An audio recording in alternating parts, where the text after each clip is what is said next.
Una solita. ¿Puede ponerse de pie para dar un regalito? Sí, bienvenida, muchas gracias. Ya puede sentarse. También por acá vienen por primera vez. Bienvenidas también. Gracias. Ya se pueden sentar, gracias. Nos pedimos opción de pie para conocerles y para darles un aplauso y un regalito. Esta es su casa. Siéntanse en su casa. Hay una palabra que está en la carta a los Hebreos, en el capítulo 1, versículos 1 y 2.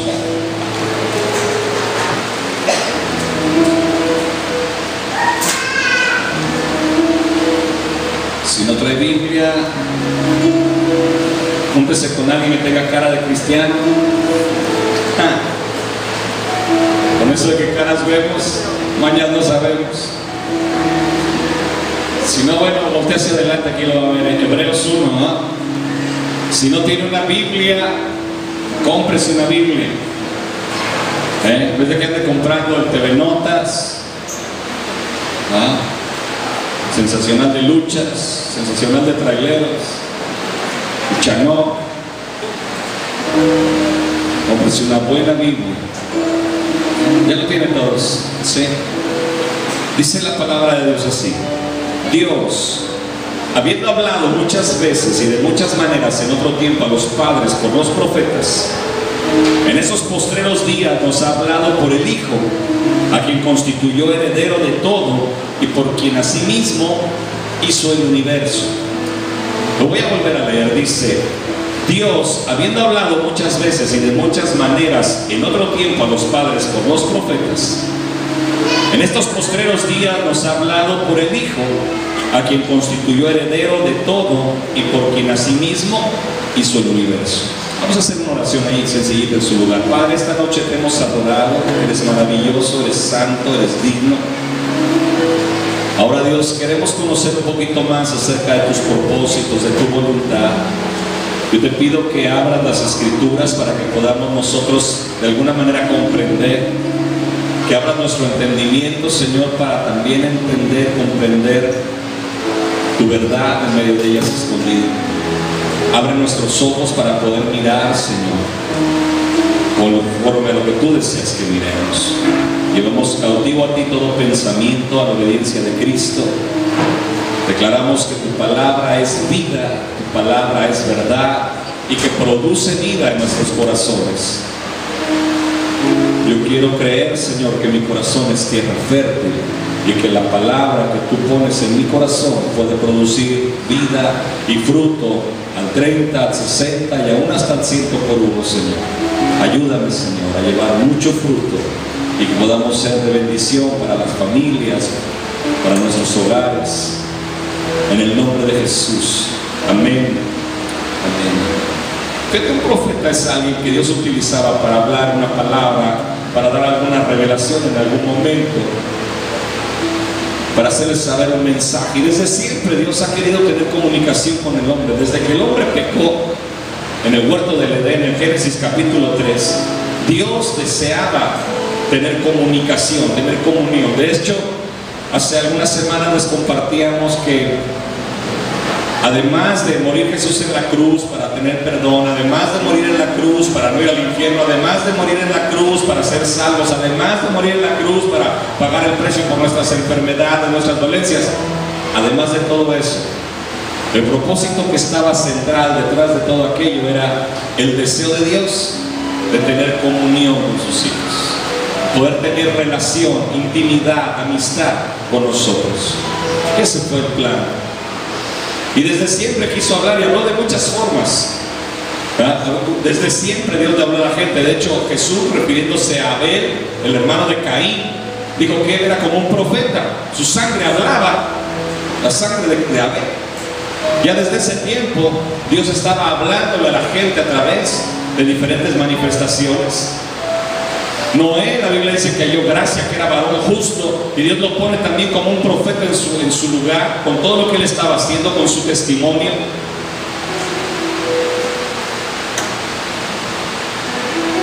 La Biblia dice de Abraham que era amigo de Dios, bueno, que se hablaba con él, ¿verdad? Abraham En algún momento, cuando está en la tierra de Abimelech desea tener a la esposa de Abraham. Abraham miente diciendo que es su prima o su hermana. Y cuando Abimelech va por ella, Dios se le aparece y le dice a Abimelech: tú no toques a esa mujer, Abraham te es puesto por profeta. O sea, para que te hable yo, voy a utilizar a Abraham.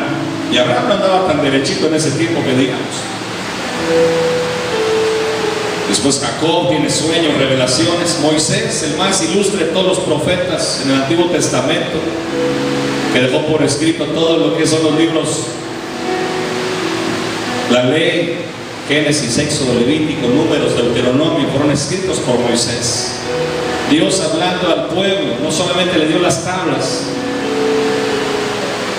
Después los jueces, que no propiamente eran profetas, pero Dios a través de ellos traía salvación a Israel. La forma de hablar ellos era con su espada, dándoles victorias al pueblo de Israel. Entre todos los jueces hubo una mujer que era profetisa, Débora. Y después viene el tiempo de una restauración también con los profetas. Elías, Eliseo, de lo que hemos estado hablando en las últimas semanas.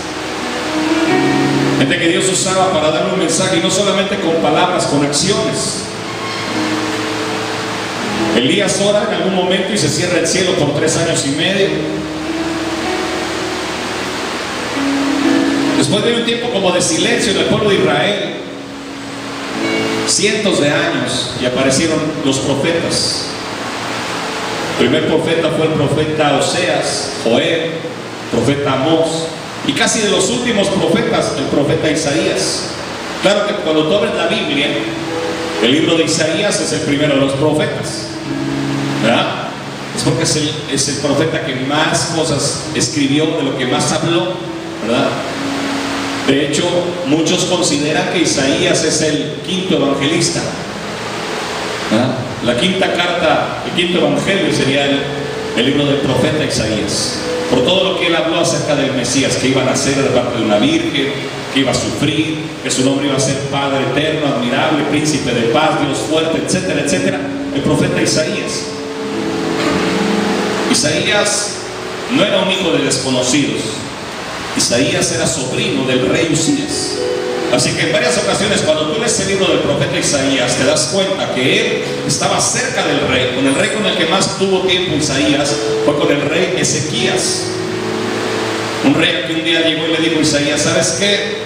Dios me dijo una cosa, que prepares tus cosas, prepara el testamento, prepara los papeles de la casa, prepara los papeles del auto, porque te vas a morir. Así que deja listo todo. Y cuando se iba a dar la vuelta Isaías para irse, apenas iba por el patio, el rey voltea a la pared y le dice: Dios, ten misericordia de mí, le he echado ganas, dame una oportunidad. Clama el rey, y todavía cuando va saliendo Isaías, Dios lo regresa y le dice: dile al rey que está bien. Le alarga los días todavía, varios años. Cuando regresa Isaías y le dice: ¿qué crees, rey? ¿Te acuerdas que vine a decirte que te ibas a morir pronto? Te la creíste. El chascarrillo. Dice: no, Dios me dijo que te va a alargar 15 años más, me parece, ¿verdad? De vida. Y el rey dice: bueno, dame una señal para saber que es cierto. Isaías ora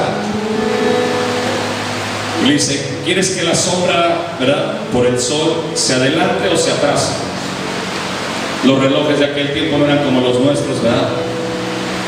Todavía en algunas ciudades, a la entrada de las ciudades, tú puedes ver relojes de sol, ¿verdad? Bueno, pues pusieron el reloj de sol y le dijo el rey: mira, es fácil que se adelante, a veces depende por la posición del sol, pero lo que es imposible es ver que se retrase la sombra. Así que si tú haces que se retrase la sombra, te creo. Isaías ora y el sol se detiene, se retrasa la sombra. De hecho, científicamente, hace algunos años, la NASA estaba investigando por medio de computadoras para saber exactamente cuántos días y cuántas noches tiene la Tierra, de acuerdo a la ciencia, no a las teorías. La gente le encantan las teorías. La teoría del Big Bang, donde en un universo, ¿verdad?, un montón de explosiones de nitrógeno, de hidrógeno, de oxígeno, ¿verdad? Dieron a luz constelaciones celestes, galaxias, y la suma de esas dieron a luz planetas, y de esos planetas en uno había agua, y del agua pasaron millones y millones y millones de años, y un sapo o un ajolote se convierte unos en peces y los otros en reptiles, y pasan millones y millones y millones. ¿Se necesita más fe para creer eso? ¿Verdad? Se necesita más fe para creer que viene uno del chango. Aquellos que desciendan del chango, que levanten la cola. Yo sé que hay uno que otro que están bien feos, con ganas, que uno dice, no, ya sé que por culpa de esos. Es cierto, es cierto. Yo te quiero, chico.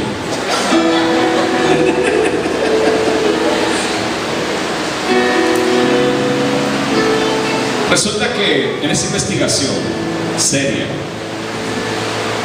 empiezan a investigar, y en la Tierra faltaba exactamente 24 horas con 45 minutos que estaban perdidos en el tiempo. Por ahí alguien se acordó que en una noche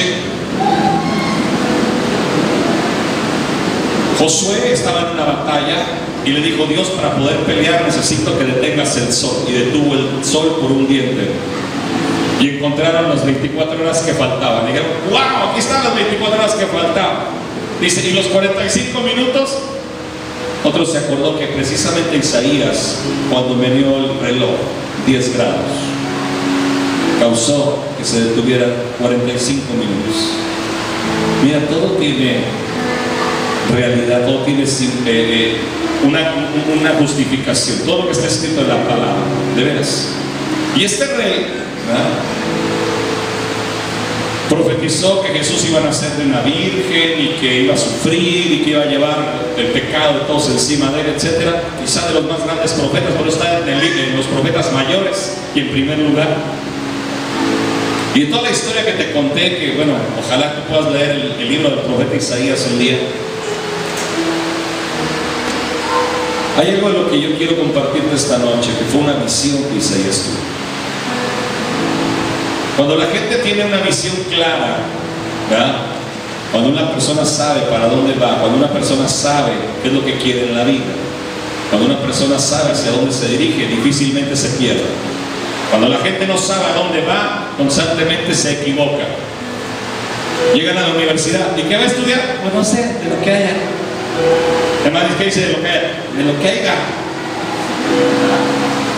¿No?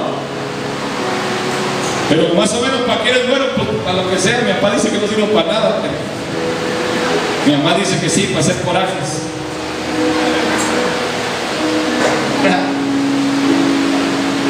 Y estás ahí, bueno, pues quiero estudiar medicina, pero no entré a medicina porque eran pocos los lugares. Y tampoco había cupo para enfermería, entonces quedé en química, pero en química estaba complicado, así que me fui a hacer bioquímica, y te vas desviando y terminas siendo maestro de quién sabe qué.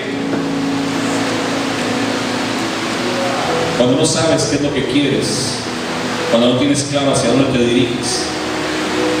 Y tengo una lanita ahorrada, me acaban de dar una liquidación, vendí una casa, me cayó una herencia, quiero hacer un negocio, ¿qué hago? ¿Qué sabes hacer? No sé.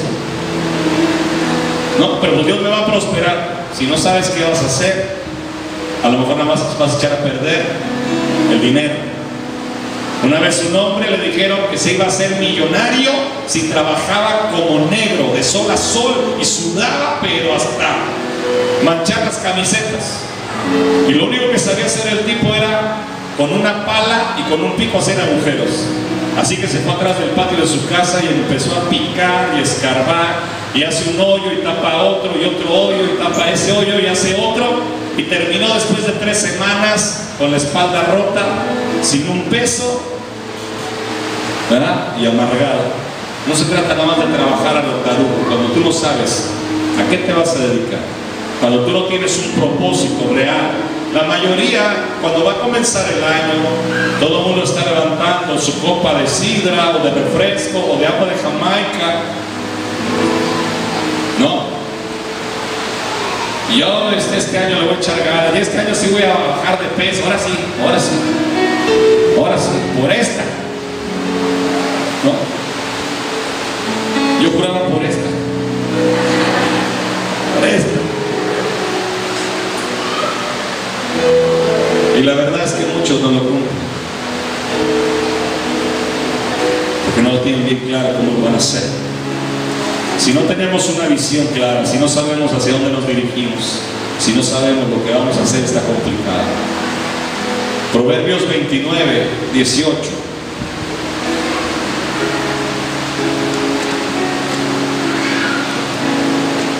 Dice la escritura que el pueblo que no tiene visión, o donde falta la profecía, dice otra versión, Proverbios 29, 18.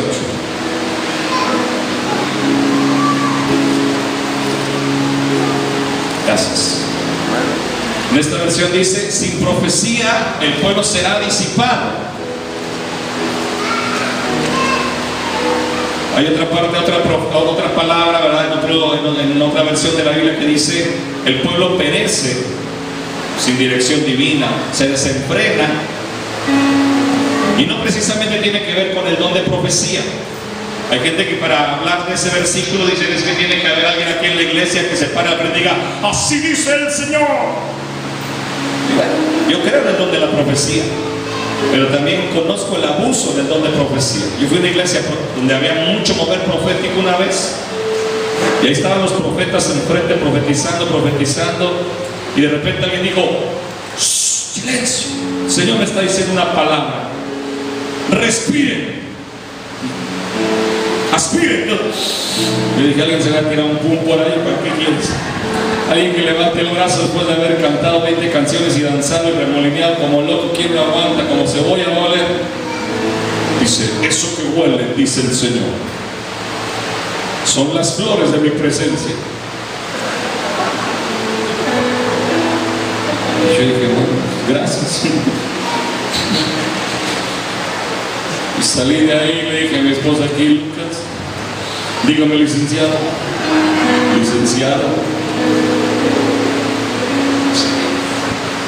aquí en nuestra congregación, donde alguien vino y yo estaba orando, estaba haciendo tamales y oí una voz que me dijo, ponle pollito. Y dije, Señor, gracias. Y yo dije, pues si los tamales eran de pollo. Y sintió que Dios le habló y le dijo que eran de pollo. De eso me río, pero mira, creo en la profecía. Nosotros estamos aquí por una palabra que Dios nos dio. Creo en ella. Pero la profecía tiene que ser juzgada, tiene que ser pesada, tiene que saber, ¿sí? Y cuando se refiere a esto de visión o de profecía, más allá de una palabra, se refiere a cuando la gente no tiene bien clara la dirección hacia donde se va a dirigir, normalmente la riega mucho. Dios nos está hablando desde hace algunas semanas de conocerle. Si la gente le conoce, le va mal. La gente que no conoce a Dios, por eso la riega, porque no lo conoce. ¿Sí? Para poder amar a alguien necesitas conocerle. Nadie va a amar a un desconocido. Si tú eres soltero o soltera y ya pasas de los 25 años y ya te empiezas a desesperar un poco, ¿ya? No creas que es así, de que abre la puerta de la iglesia y así dice el Señor, con el primero que pase. Ten cuidado. Ten mucho cuidado. Primero que es conocerle. Si no le conoces, no le vas a amar. Y si no le amas, no le vas a respetar. Cuando la gente no respeta a Dios, es porque no lo ha conocido. Porque el día que lo conoce, lo ama. El día que de veras conozcas a Dios, te vas a comportar como su hijo. El día que de veras lo conozcas, la gente va a voltear a verte y va a decir, ¿por qué eres raro? ¿Por qué eres distinto? Porque lo tienes. Y Isaías tiene una visión que creo que es muy importante que la conozcamos. Isaías capítulo 6, versículos del 1 al 8.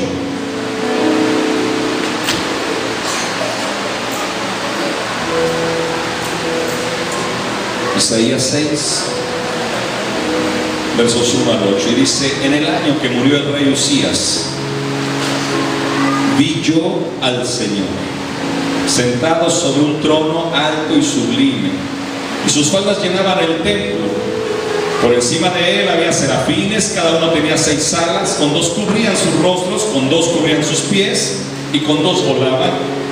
Y el uno al otro daba voces diciendo: Santo, Santo, Santo, Jehová de los ejércitos, toda la tierra está llena de su gloria.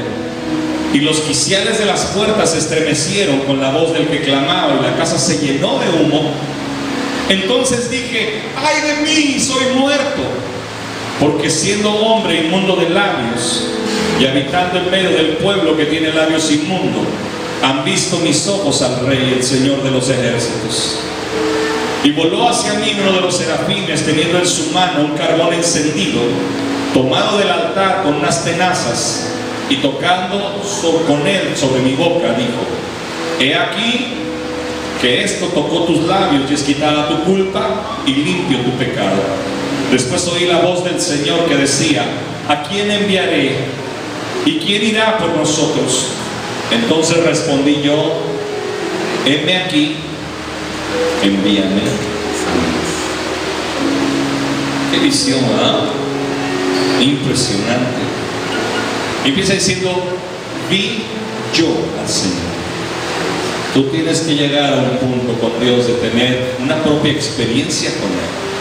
Hay gente que vive de la fe de otros. Por ejemplo, hay muchos hijos, y lo sé porque mi hermana, por ejemplo, mi hermana conoció al Señor siendo una niña. De hecho, casi el evangelio llegó porque el papá de mi hermana fue a un centro de rehabilitación. Dios lo restaura de un vicio, lo sana de muchas cosas. Y yo recuerdo que mi hermana era chiquitita y le estaban llevando a doctrina para que hiciera una comunión, en la iglesia popular que todo el mundo conoce.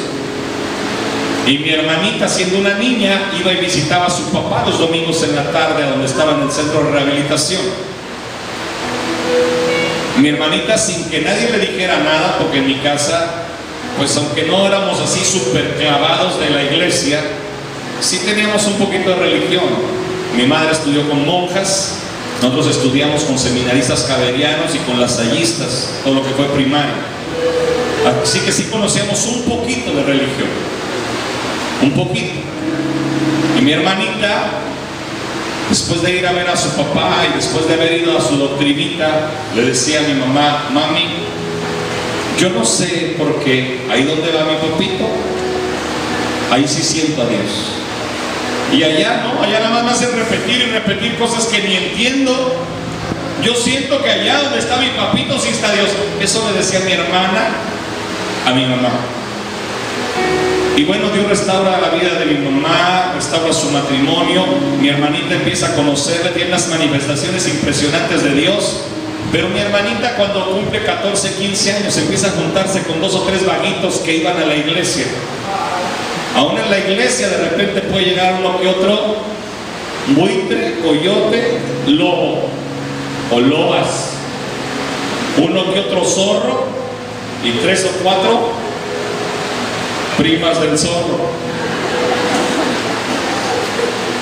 Aguas. No todo el que me dice Señor, Señor entrará en el reino de los cielos. No todo el que viene aquí y levanta las manos el domingo. Aguas. Así que se empezó a juntar con 3 o 4 vaguitos de la iglesia, de esos que ni se congregaban regularmente, que ni le entraban bien a nada, pero ahí hacían bulto. Aparentemente de buenas familias, de dinerito, pero eran chavos que vendían droga, y eran chavos que andaban haciendo cosas malas. Mi hermana terminó enredándose con esas gentes, terminó yéndose de la iglesia, terminó perdiéndose, viviendo equivocada. Cada vez que yo hablaba con mi hermana, me decía: sí, ya sé, vas a hablar de Dios. Sí, ya sé, Dios. Y mi madre me mandó a llamar, me dice: habla con tu hermana, le encontré estos boletos para ir al concierto de Metallica y esta marihuana en su bolsa. Mi hermana, que había servido a Dios incluso en las cárceles, que yo la vi actuar como mimo y vi a la gente convertirse al Señor por un mensaje de mi hermana, siendo una niña. Ahora siendo una adolescente rebelde, creyendo que vivía la vida a su manera, cuando le fue a llamar la atención, me dijo: sí, ya sé, Dios. Le dije: no, ya no te voy a hablar de Dios. A ti no te gusta que te hable de Dios, ni te interesa Dios, ¿verdad que no? Bueno, te voy a hablar del diablo, que es al que te encanta adorar a ti. Te va a reventar, te va a destruir, va a acabar con tu vida, te va a echar a perder tus planes, se va a acabar tu presente, te va a echar a perder tu futuro. Y empecé a darle un baño, ya no le hablé de Dios, ya no quería que le hablara de Dios. Pues entonces el diablo. Hasta el día de hoy anda en la necia. Pero eso sí, por eso te digo de la fe, que luego uno se anda colgando. Cuando tiene una mami, ayuda al Señor por mí para que se me haga un trabajo. Mami, tú que le pides a Dios, pídele, ¿verdad? Y hay gente así que vive de la fe de otros. Tú tienes que tener tu propia experiencia. Isaías dice, vi yo al Señor. El día que tú tengas una experiencia con Dios, nunca más vas a volver a ser el mismo. Nunca más vas a volver a ser el mismo. Yo le pido a Dios que cada vez que hay una reunión aquí, toque tu vida, que nunca más vuelvas a ser el mismo. Y cuando menciona vi yo al Señor, el nombre que utiliza Isaías es vi yo a Adonai. Le decía a los servidores el lunes en la clase que tenemos para servidores en la iglesia, que en la Biblia, ¿alguien sabe cuántos nombres hay? No de los que vinieron a la clase, ¿alguien sabe cuántos nombres tiene el Señor? 366 nombres. Uno para cada día del año, incluyendo el año bisiesto. Desde Elohim hasta el Shaddai, Jehová Jireh, Shalom, Tzidkenu, Ra'a, Rafa, etcétera, etcétera, etcétera. Hasta la rosa de Sarón y muchísimos nombres más. Y el nombre Adonai significa el Dios soberano, absoluto, el supremo, la máxima autoridad. Y dice que estaba sentado en lo alto y lo sublime. Ojalá que entendamos que encima de Dios no hay nada. No hay nadie que está por encima de Dios. Nada. Y dice la Biblia que estaba en su trono. El trono de Dios es un trono de gloria para que le adoremos. El trono de Dios es un trono de gracia para que podamos nosotros acercarnos con libertad y pedirle favor. Y el trono de Dios es un trono de gobierno para que podamos someternos. Hay mucha gente que le encanta a Jesús el Salvador, Jesús el sanador, Jesús el que le pega unos baños a las suegras a través del pastor cada vez que la traigo aquí. ¿Ya? Hay algunos que aman tanto a su suegra que se la voy a traer aquí a la iglesia, pero no es porque quieran que se convierta al Señor, es porque saben que aquí me encanta tirarle sus flores a las suegras. Como no tengo suegra, yo me desquito con las que no son mías.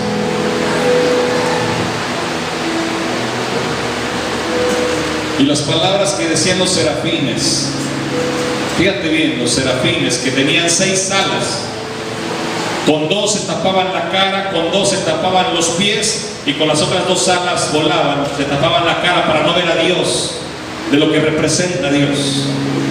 Nadie podía mirar a Dios sin que cayera fulminado. Nadie podía acercarse.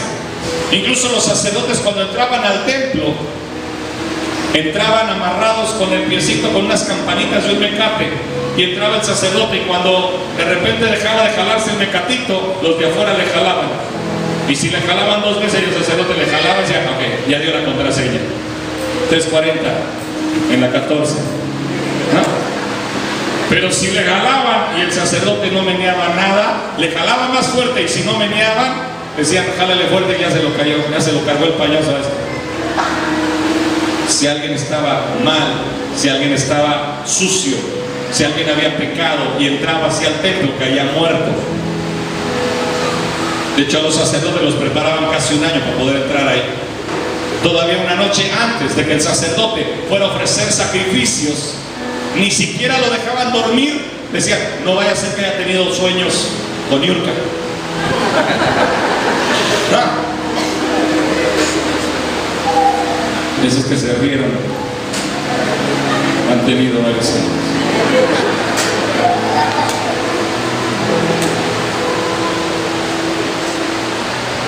Y entonces lo que estos serafines, que no miraban a Dios ni siquiera de frente, santo, santo, santo. No decían fuerte, fuerte, fuerte, ni decían bueno, bueno, bueno. ¿Cómo decían los serafines? Santo, santo, santo. En el Apocalipsis, en la Biblia se menciona casi 600 veces, por no decir que son 599 veces, hablando de la santidad de Dios. ¿Sí? Cuando habla de la santidad de Dios, no es que Él esté apartado del pecado, en Él no hay pecado. Él es completamente santo, santo. Y cuando la gente tiene una revelación real del Dios santo, las cosas cambian. Muchas veces la gente tiene una revelación del Dios Salvador. A mucha gente le encanta Jesús el Salvador. Vienen con su vida quebrada, deshecha, despedazada, y entonces escuchan: ven, acércate a Jesús, recíbelo en tu corazón y te vas a ver. ¡Ay, gracias! Ya no aguantabas la mochila que traías aquí de problemas y de pecados y de maldiciones. Así que cuando alguien te dice: échamela, gracias, Señor. Y a mucha gente le encanta Jesús el Salvador, pero cuando Jesús es el Señor, dice: a gente le encanta Jesús el sanador. Ay, estoy enfermo, óreme, que se me quite el dolor de aquí. ¿Ah? Y nos sana y ¡wow! Dios me sanó, ¡wow! Tenemos un Dios que sana, ¡wow! Tenemos un Dios que aquí ha sanado gente de cáncer, de sida, ¡wow! Y sí, tenemos un médico, y algunos de los milagros que han pasado aquí, él y su esposa alguna vez nos checaron para corroborarnos. Sí, han ocurrido. Entonces la gente dice: ¡wow! Dios sana, sí sana, y les encanta el sanador, pero el Dios que es el Señor, que es el dueño de tu tiempo, que es el dueño de tu cartera, que es el dueño de tus planes, de repente la gente dice: ese no me gusta tanto. ¿Verdad que no? Ya como que decimos: mira, Dios, puedes componerme la vida, me puedes sanar mis heridas, me puedes quitar todos mis complejos, si quieres te puedes llevar a mi suegra, además si no te la llevas te la mando, ¿no? Yo le ayudo, ¿no? Si quieres, Señor, si quieres nos puedes dar un negocio más grande, si quieres me puedes sanar, Señor, no hay bronca, ok, si quieres me puedes poner más guapo, bien, Señor, amén, pero no me pidas dinero, no me pidas que venga y sirva más, no, eso ya es fanatismo. ¿Ves cómo mucho nos gusta Jesús el Salvador? El día que tengamos una revelación de Dios Santo, va a cambiar nuestra historia. Si hay algo que necesitamos conocer, es la naturaleza de Dios. La naturaleza de Dios. Mientras tengamos bien claro que Él es 3 veces santo, mientras tengamos claro que hay un trono donde podemos acercarnos, sí para adorarlo, sí para pedirle, sí para obedecerle, entonces vamos a poder ver su gloria. Dice la Escritura que mientras estaban adorando los serafines diciendo santo, santo, santo, empezó a manifestar su poder. Dice que la casa se llenó de humo y que incluso empezó a temblar, los quicios empezaron a tronar de la presencia de Dios. Nadie puede soportar la presencia de Dios, nadie. Dice que las faldas cubrieron el templo. Me recuerda el borde del manto de Jesús. ¿Se acuerdan de aquella mujer que estaba enferma de flujo de sangre? Que había escuchado que Jesús iba a pasar y ella decía: si tan solo tocar el borde, la orillita, seré salva. Dice la Biblia que cuando pasó, ella no le importó si la iban a matar a pedradas porque era una mujer inmunda, y que la ley decía que una persona inmunda que estaba enferma, como los leprosos, tenían que andar en la calle con una campana gritando: estoy inmundo, estoy sucio, apesto, quítense. Ahí con una campana como vaca, talán, talán, talán. Así que cuando la gente escuchaba la vaca, la campana, le decían a sus hijos: métete, no se te vaya a pegar la lepra, métete, no te vayan a contaminar. Y si ese no sonaba la campana y se acercaba al pueblo, la gente tenía el derecho de apedrearlo y de matarlo. La ley lo autorizaba. Dice: ay, qué fea ley. Yo no sé, peléese con Dios. Hay cosas que luego yo no entiendo, como cuando llevaron a aquella mujer y dijeron: Jesús, encontramos a esta mujer en pleno acto, la agarramos, pero ya sabes tú, Señor. Y la ley dice que a estas hay que matarlas a pedradas. ¿Tú qué dices? Lo querían tentar. Jesús dijo: la ley dice que hay que matarlas. Dale, vamos a matarlas. Todos, órale. Nada más un favorcito. El que esté bien limpio, que aviente la primera piedra. Todos la vamos a apedrear. Es más, yo también agarro mi piedra. Era lo que decía la ley. Cuando se dieron cuenta, nadie le tiró la pedrada. Volteó a ver a la mujer y le dijo: oye, ¿dónde están los que te acusan? Y ella le dijo: Señor, ninguno, todos se han ido. Él le dijo: nadie te acusa, ni yo tampoco, vete. Y no le dijo: síguele dando vuelo a la hilacha. Le dijo: vete y no peques más. Como queriéndole decir: no vaya a ser que vuelvas a caer en la misma y no esté yo ese día para poderte defender, porque el día que te agarren te van a matar a pedradas, porque el pecado mata y destruye. Hoy tienes la oportunidad de arrepentirte, pero si no te arrepientes, tu pecado te puede destruir. Tu vicio puede acabar con tu familia, tu vicio acaba con tu economía, tu vicio acaba con tu salud. Triste, pero así es.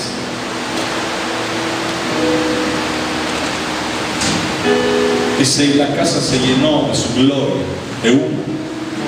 La palabra que está ahí en el hebreo es: se llenó con el Shekinah, o la Shekinah, que es la gloria de Dios. Cuando hay adoración y cuando alguien reconoce que Dios es santo, hace descender la presencia de Dios. Y nunca más la visión que tiene vuelve a ser la misma. Isaías, cuando miró eso, inmediatamente se dio cuenta de cómo era Dios y cómo estaba Isaías.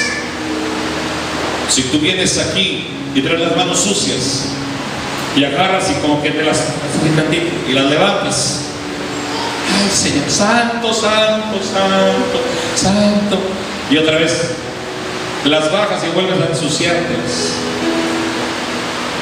es porque no te has dado cuenta del tamaño de Dios santo que tenemos. Porque cuando Isaías miró a Dios santo, Isaías dijo: soy muerto, no merezco vivir, ya me cargó el payaso, ya me metí en una grande bronca, porque mis ojos han mirado al Rey que es santo y nadie lo puede mirar sin morir.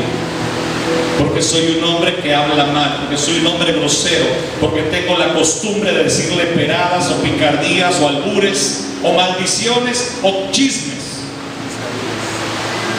Y dice la Escritura que entonces fue enviado un mensajero con un tizón encendido desde el altar, una brasa de fuego. Se la pusieron en la boca y le hicieron una... Y dice: es quitado tu pecado, eres limpio. Cuando tienes una revelación de Dios santo, te das cuenta de la clase de basura que somos nosotros. Cuando tú de veras te miras con Dios de frente, te das cuenta que no eres tan bueno como piensas, que no soy tan bueno como yo pienso. Es bien fácil mirarnos buenos con el vecino de al lado, con el vecino de junto de la casa. Ah, porque es borracho. Ah, porque se le pega a su mujer. Ah, porque es ratero. Ah, porque se anda chueco. Yo soy muy bueno, no soy tan malo. Pero cuando te miras con Dios perfecto y santo y volteas a ver tu espejo, te das cuenta que tú no eres tan bueno, que yo no soy tan bueno, que no estoy tan limpio como pensaba, que no me puedo justificar diciendo: ay, bueno, pues no estoy tan mal como aquello, dale gracias a Dios, ya no soy tan borracho como antes, ya nada más es viernes, sábado y domingo. Antes era viernes, sábado, domingo, lunes, martes, miércoles, jueves. No. Cuando te topas con Dios cara a cara, tu imagen de Dios. ¿Por qué no te pones sobre tus pies, por favor?